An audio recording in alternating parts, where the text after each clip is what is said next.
হাদিসে বর্ণিত আছে, কিয়ামতের দিবসে আল্লাহ পাক তিনটি আদালত বসাইবেন।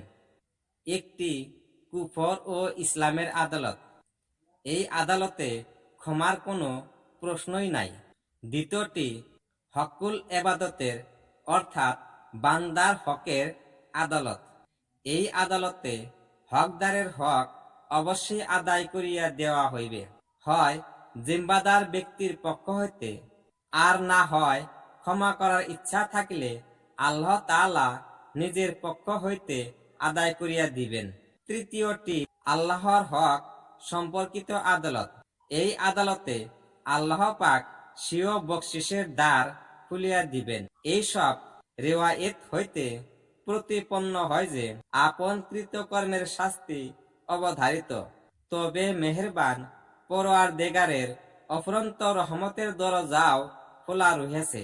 ইহা ছাড়া হাদিস শরীফে বিভিন্ন আযাব ও সওয়াবের উল্লেখ আছে।